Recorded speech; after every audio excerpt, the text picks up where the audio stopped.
So today we're going to do a video on how to set up your reference for sculpting in Zbrush. Turn on Zbrush. Go ahead and close the lightbox by hitting the lightbox.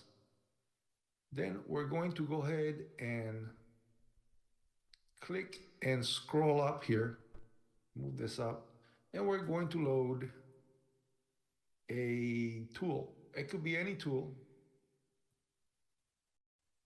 Click and drag on the screen. Hit edit. Then don't forget to press make a polymesh 3D. You need to do all these steps in order to gain access to all the palettes you need to mount the reference. Next, we're going to go to up here to where all the palettes are and click on draw.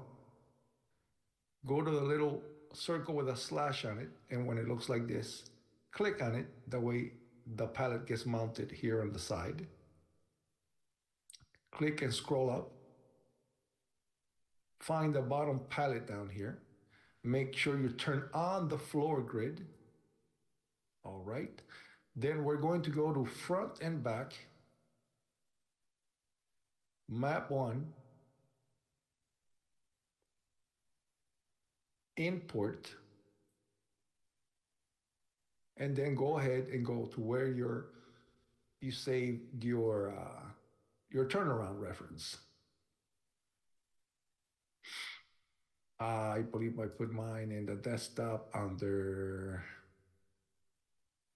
I'll have to edit this out, for class. Okay, here we go. So we're gonna go, ideally, your turnarounds have been separated into front, back, and side according to the amount of detail that you're gonna need to add to your figure. By separating them into separate images and not one side by side,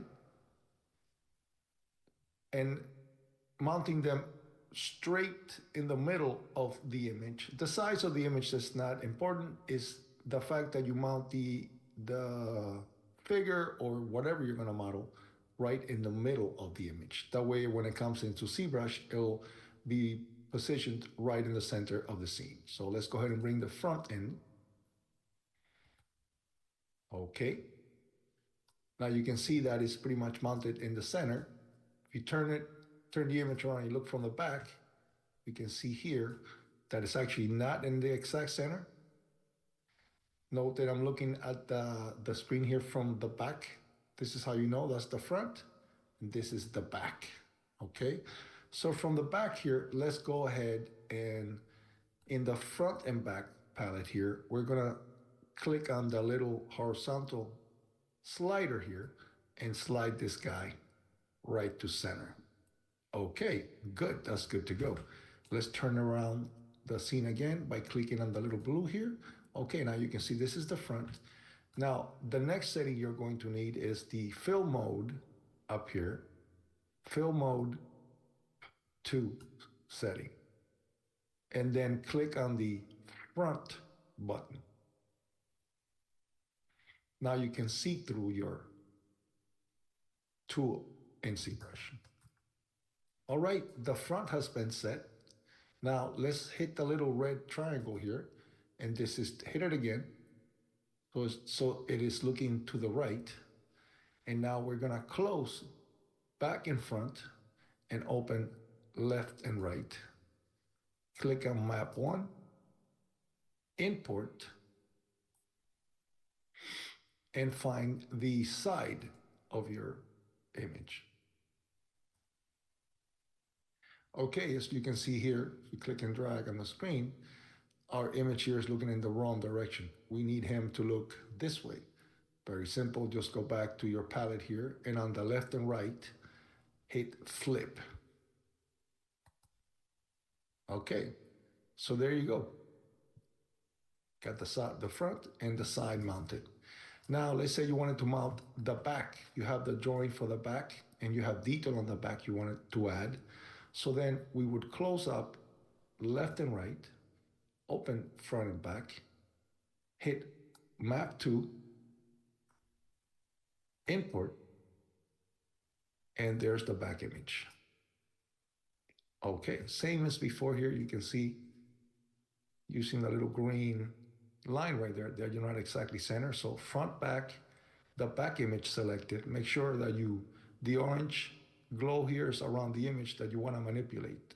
Okay, so we're looking, the back image is selected and we're looking at the back. So then on horizontal drag here,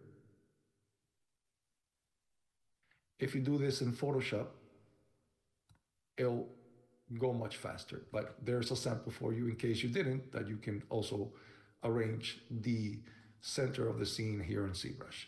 Okay, so then if we go back to the front here, you see nothing changes, but if we go to the front image is different.